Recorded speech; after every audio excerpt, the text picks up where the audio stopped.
Okay, I told you it's the greatest quiz show in media, and we've even got this.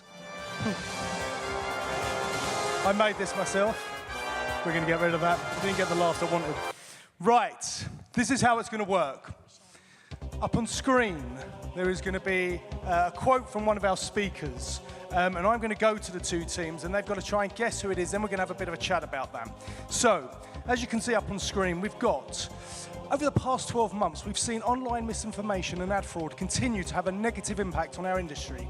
It is why we must support and elevate the better end of the web to ensure those sites that inform and entertain, led by subject matter or editorial experts, continue to thrive. Not only is this really important for the media and advertising industry, but it is also vital for society too. Now, Geoff and Imogen, you've got 4 guesses there. You've got Chris Walker Advertising Association, Ned Joe's Permitive, Emma Cranston from Ozone, or Omar Oakes, our very own Omar Oakes from the Media Leader, who said this quote.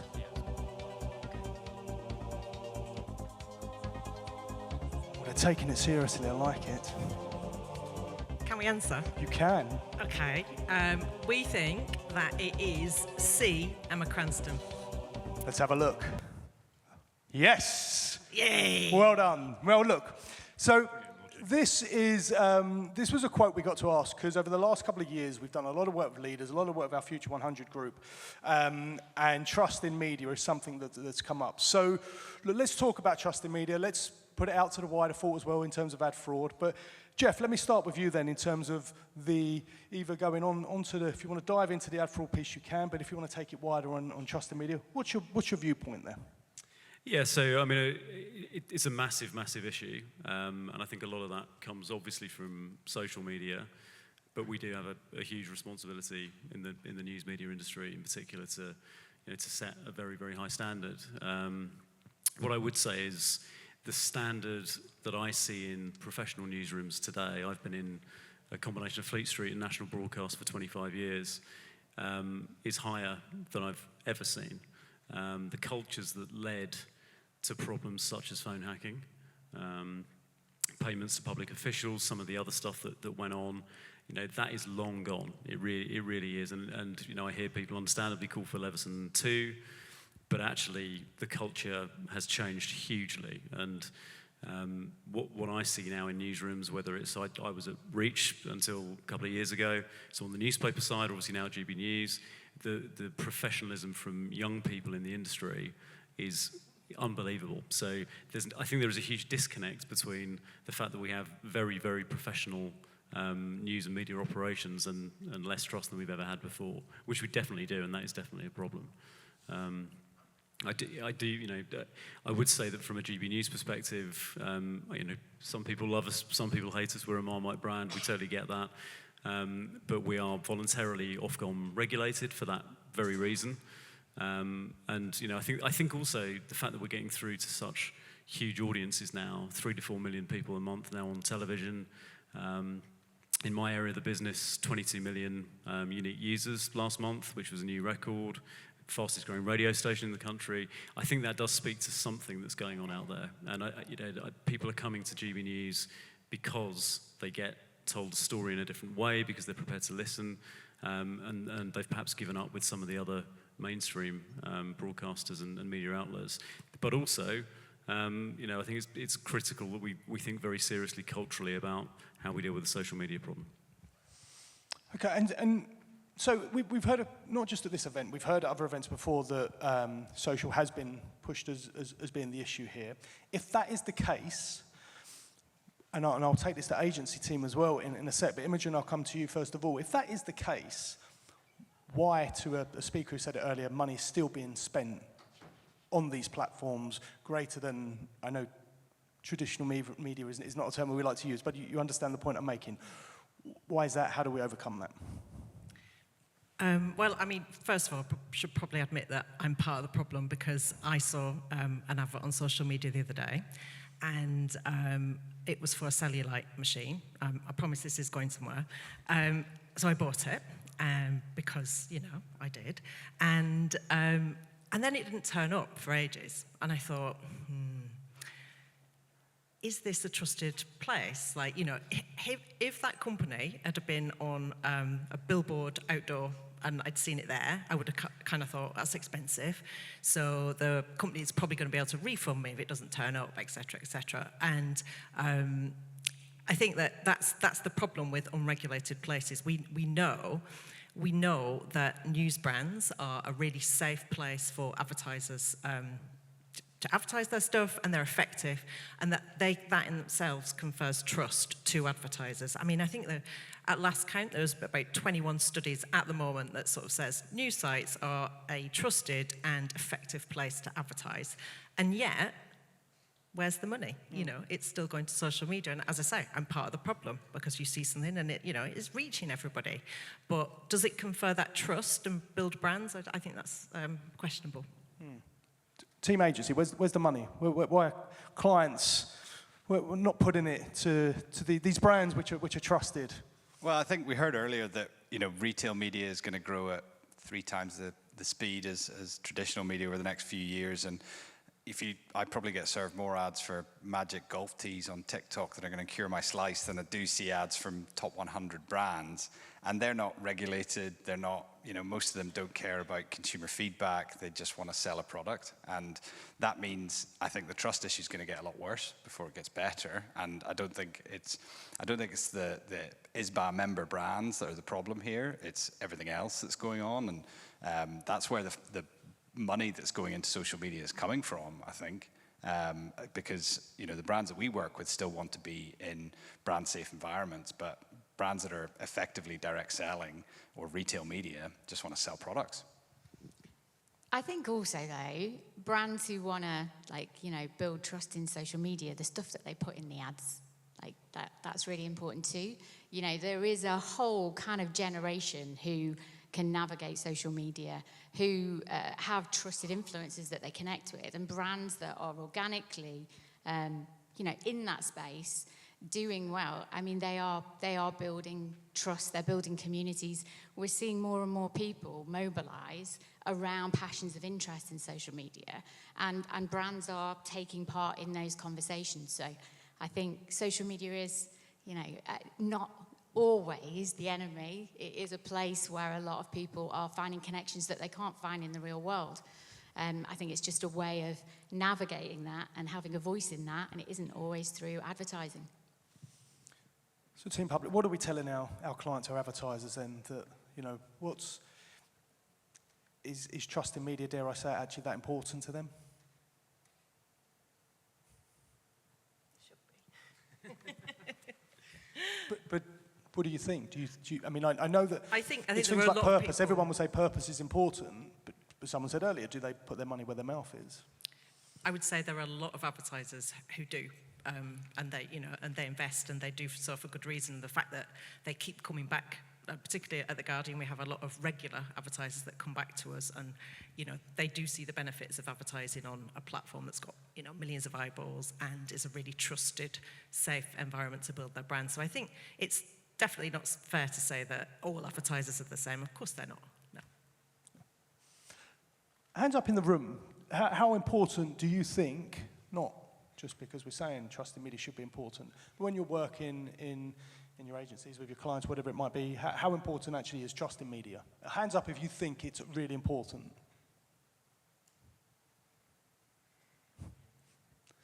So if I was to pick on someone and say, or maybe put yourself forward in terms of why you think it's important and give a different view, does anyone want to take that, put their hand up and do that? No, they don't. So I tried, you know, we went down that route. Okay, do we want to pick up on trust in media anymore? What else would you like to convince this audience then of that are very shy to want to give their point across why it is important? Well, I think from my perspective, and you would expect me to say this, but, you know, it is critical, absolutely critical, that we represent as media brands and we get through to everybody in the country. You know, not just, you know, the London, you know, bubble is a real thing. It's brilliant that we're having this conversation in Manchester, but, you know, it is a real problem, I think, you know, across the media landscape. And I, you know, I've been genuinely stunned by the growth we've seen, and I think that as I say, that does reflect the fact that there is an enthusiasm out there for a different type of broadcaster, and in terms of the website and the app and everything else that I run. And we need to think about those people. We can't just ignore those people. 52% of people voted for Brexit. 1 in 7 people voted for reform. Funnily enough, we had some research done at GB News before the election that indicated most GB News viewers were going to vote Labour. So I think we judge people too quickly, and we need to think about being more inclusive. That may sound strange coming from someone at GB News, not known for its inclusivity, but it's entirely true. We need to listen to people. Okay, we're going to move on to the next question. So this is now for Team Agency. So, who did this quote come from? One of our speakers. Most media agencies have shifted to data-driven, performance-based models with a continued move towards integrated creative and media services. Sustainability and ethical media buying continues to rise in importance, yet many agencies are behind. To win, agencies must increasingly act as consultative partners, offering flexible, agile, and strategic solutions in an evolving, tech-enabled landscape. So, was that Paul Gafer, Rachel Ford, Lucy Barnes, or Chris Davies? I think we're going to go for Rachel. Oh, wow, you didn't even, you just went straight in. Okay, here we go. It was indeed Rachel. Cheap plug there as well. We've got a podcast as well of a publication, so please check it out. So look, the quote behind this was around the time-old, how do agencies need to evolve? So let's just jump right in. What's your view, Simon? I think agencies maybe don't get enough credit for how good they are at evolving. I think to be an effective media agency, you've got to have a shallow understanding of a lot of things. You've got to be quite quick on the uptake. It's a competitive advantage. You can't go into a room with clients and they ask you a question about the latest thing and you sort of shake your head and say you don't know anything about it. So I think agencies have always been very good at getting that kind of quick understanding of things, and clients naturally then have a much deeper understanding of the things that affect their customers and their consumers and their category. I've forgotten what I was going to say after that bit. But. No, I totally agree, and I've spent like half my career as client and then half in agency, and I think what agencies are really good at, and I think one of the things that is learning how to collaborate and integrate. I think, I'm at Dentsu, and media and creative, we work so close together.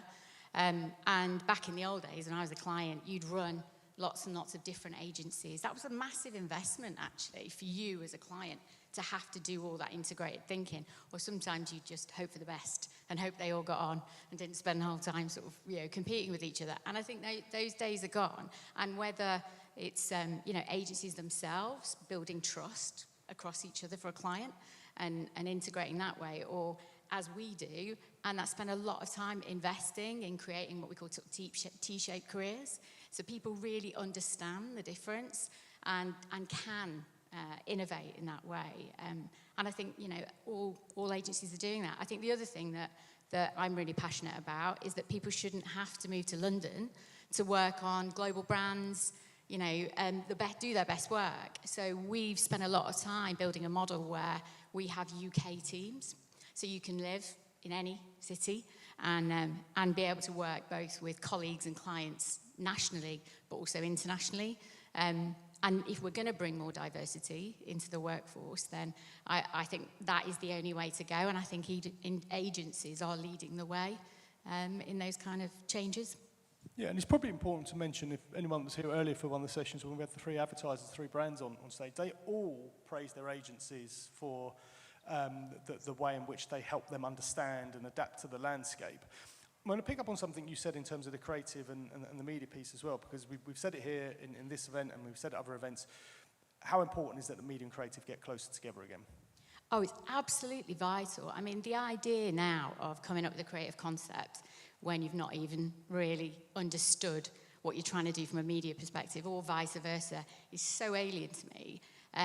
It just can't work. But neither can it work just putting 2 disciplines in a room.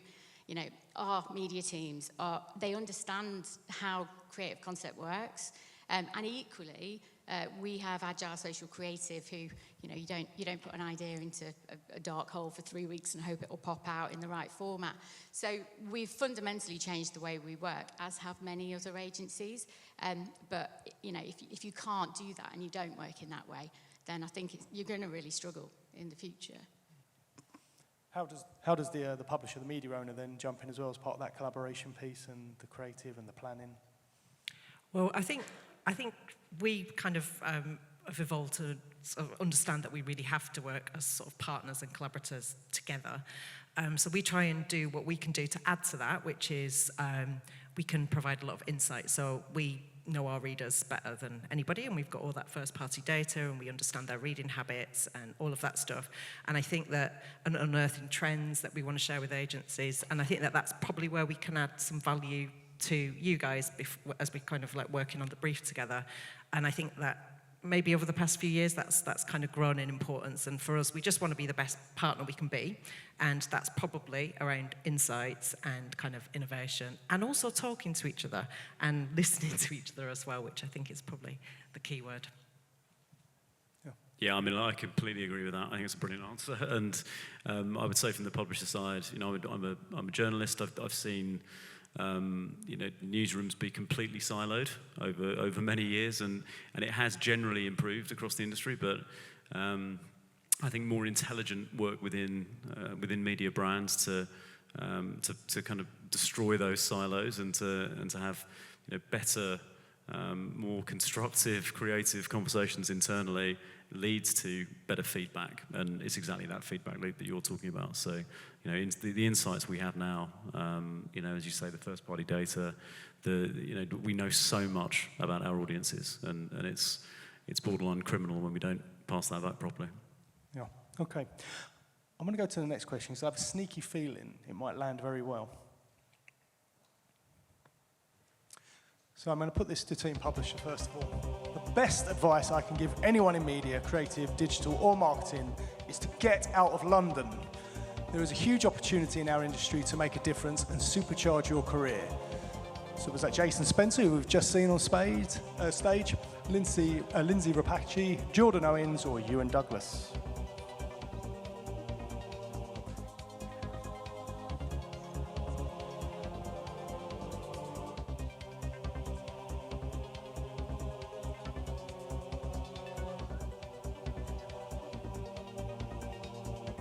It's very unusual being on a team with you, Geoff, but we agree on the answer. We do. We think it's a trick question. We think it's all four of them. Ah, okay. Let's have a look. I mean, to be honest, it could have been. We just didn't have the time to get round to all four of them. So, Steve, is he wearing your jacket? we just swapped the jackets out with each other. So look, talent is a massive talking point for us across the media leader. Clearly, the quote alludes to a big talking point. I know when we all spoke about this was a real passion point for you. So I'm almost like going to just say, what do you think about this particular area? And Geoff, I will start with you. Yeah, well, I passionately agree with this. So I'll try to spare everyone my life story, but I started as a cub reporter on the Evening Post in Nottingham, got offered a training contract at Express Newspapers in London, took it, and was doing really well, was progressing and earning an absolute pittance, which was more than the absolute pittance I was earning in Nottingham. But and I went to the head of news and said, "Can I have a proper job, please?" And he laughed at me and he said, "Yeah, of course you can, but you'll have to go to Manchester." And I said, "Great, okay, fantastic." Bit his arm off and moved up here and spent the happiest 3 years of my career by a long way up here. We were in the old Bloom Street office. I don't know if anyone remembers that, but then we moved to Ancoats, so back into the original home of the Daily Express in Manchester, which was absolutely brilliant. But then when I did quite well, I got another phone call and said, "Great news, we're promoting you. We want you on the news desk. Back to London with you." And I was like, "What? I'm buying a house. I love this place. I've got roots essentially here now." no, you've got to come back to London. So it is a huge problem, and I don't think the industry has addressed it sufficiently. I think what the BBC did with Salford was a really good start, and it did kind of set the tone. I don't think it's been followed particularly. And I think all of us in the media industry have a job to turn that around, because it makes us weaker. It makes our output weaker.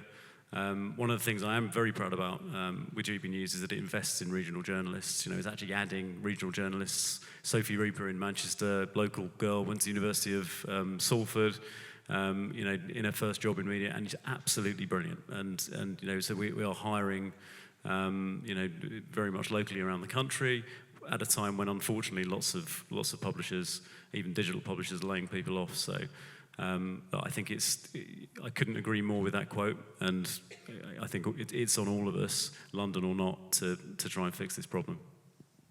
How do we fix it? I'm not sure how we fix it. I feel like a bit of a hypocrite, because maybe you can hear that I still have a bit of a northern accent. I'm from Bolton. But it wasn't the case that there was so much up here when I started my career. So ironically, I went to London, did it the other way around, and eventually joined The Guardian, which of course, as lots of you know, is the Manchester Guardian, and was founded here in 1821, and there's a plaque in the city. We still have a northern office up here. In fact, the person that leads it is here. And we break lots of stories from the north. So like you, we invest in regional journalism. Helen Pidd, who does our Today in Focus, which is our flagship podcast, she lives and works up here. If you listen to it, you can hear her badgering local MPs about stuff, which is brilliant. There's so much opportunity for us, like as The Guardian. Like, most of our audience is not in London. It's a global audience, but in the UK, it's it's fully nationwide. So you have to reflect your readership and their world in your journalism. And also from an advertising point of view, you've got to reflect that in the advertising ideas that you have as well. Otherwise, you're just missing out on most of your audience, and that's not going to work. So you feel very passionate about it as well, yeah. What I'd say is, Manchester is growing faster than London, I think, with the latest stats. But if you then build in the rest of the Northwest, we're not. And I don't want to see lots of people getting on a train from London and coming up here. What I want to see is that the North growing, and us creating jobs for people across the Northwest and across other northern cities. And unfortunately, at the moment, we just don't have the infrastructure to be able to do that. Everywhere, it is easier to get to London than it is anywhere else. So for me, in Manchester, to get up to Newcastle, it's a nightmare. It's quicker for me to go to London and to Edinburgh than it is directly up to Edinburgh. So there are some real infrastructure problems that we need to solve so that people can do their best work and prosper and grow, across the UK. Rather than people just come up from London would be my thought. Yeah, I mean, I'd hate to be a wee bit negative, but it would be all well and good having people want to start their career in Manchester, but there needs to be brilliant brands for them to work on, and there is a genuine crisis of brands leaving Manchester specifically to go to London agencies at the moment in the media industry. I reckon over the last 3 years, there's probably been about $250 million in media billings has left Manchester. And why is that? Honestly, I don't know, and we need to figure it out, and we need to figure out how we collectively, as media owners, as media agencies, and as anyone else who values a career in Manchester, convinces clients that not only is the talent here, but the agencies are here that can deliver that talent because they are paying a premium to take their brands to London, and some of them have been on this stage today. And these are major brands that have decided that they've had a Manchester agency, and this hasn't really affected our agency. So this is more of an industry-wide issue. But there are agencies that have lost a slew of major clients over the last few years, and we need to collectively figure out how we better sell what the North offers to clients. Because if it doesn't arrest, there won't be an industry for that talent. And that's why I think having our structure, where certainly, and I am talking on the creative side here, but location is, we don't even have that conversation because we pick teams from each offices. So, a London client will have creative in Manchester. They may have like design in Edinburgh. They may have client service in Manchester or in London. It's very, very mixed.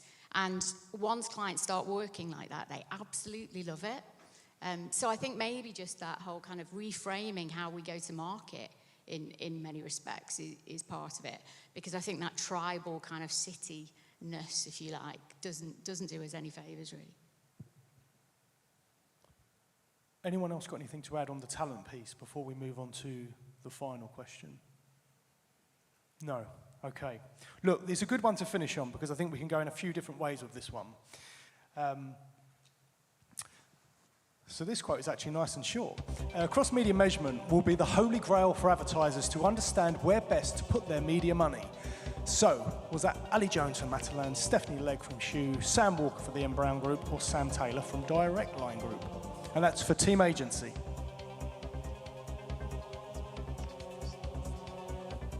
We're going to go see Sam Walker. Oh, you got the first name I was right. talking about the other Sam. Oh, well then, we'll give you that one then. Honestly. We've got a very short period of time left, and obviously this is a very big subject to tackle. So here's the option I'm going to give you. You can either say yes that you agree with Sam and tell me why you agree with Sam, or you can say what you think is the holy grail for the future of media. Simon, I'm going to start with you. I'll go with the first option. Is it the Holy Grail? No, I don't think so. It would be nice to have. It'd be more effective if you knew exactly how your media reach was deduped, but it wouldn't be as effective as having really, really good creative. Just to give you one example, I think Project Origin is launched this week. Really, it's launched properly, not just in beta, but it's so, I think, compromised by self-interest already that we're going to be dealing with that fallout for quite some time. I think, Meta and Google were the original funders of it. Fair enough, it's moved on now, and it's, well, apparently going to be funded by us as agencies and clients, but you can choose your own adventure in terms of reach, so you can decide if your reach is Media Ratings Council kind of standard reach, or you can set it below that. And it's like, okay, so then when someone says, oh, this is Project Origin certified reach, that's not going to have any meaning because it's not going to be a united currency. So there's 45 million. A lot of this I learned from the podcast this morning, Omar, so thank you for that. But 45 million gone into this already, and if it's already compromised, then it's just going to be something else that has been set up by Meta and Alphabet. We've heard that advertisers should potentially be taking money out of those platforms. Is this just a way for them to get their reach numbers up and suddenly claim that sound off half-second views are worth the same as a 30-second in Coronation Street on ITV? And personally, I'm not buying it. I can feel my reporters staring at me to really want to urge more onto this one, but they're going to have to grab you afterwards to get more on that.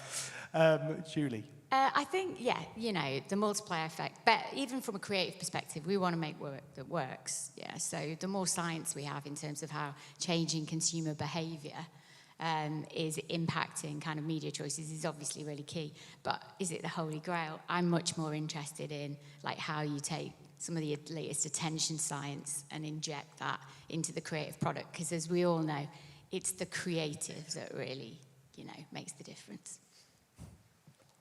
I'm going to say that measurement and science is really good to convince CFOs to sign off a campaign, but is that the Holy Grail? Absolutely not. People paying attention to really great creative ads, that's the Holy Grail. I mean, of advertising, it's not the Holy Grail of life, is it? Yeah, I think I would agree. It's one of several grails. Whether it's the Holy Grail is, I think, is up for debate. I mean, certainly improved measurement, absolutely, and but there are lots of things we haven't. We've talked about trust, which is critical. Engagement. We've not talked about AI. We've not talked about subscription models. So yeah, there are lots of critical grails, but whether it's the holy one or not, I'm not sure. Okay. Well, you notice there's an empty seat there. That's because we're going to bring Sam Taylor out to argue. No, of course not. We've run out of time. Please put your hands together for the panel. I hope you really enjoyed that. And shout out to all the legends who stuck around for the last session. Indeed, you are all heroes. Look, just a couple of final thoughts from me as well. The reason that Future Brands image up there is yes, because we were talking about advertisers, but honestly, we've loved bringing the event here today, and we'd love to do more. And Future Brands is just one of those events that we do in London, and certainly we feel it would fit in different parts, not just here. We've done it in Sydney before, and we're looking at doing it in Toronto as well. No, I'll get rid of that.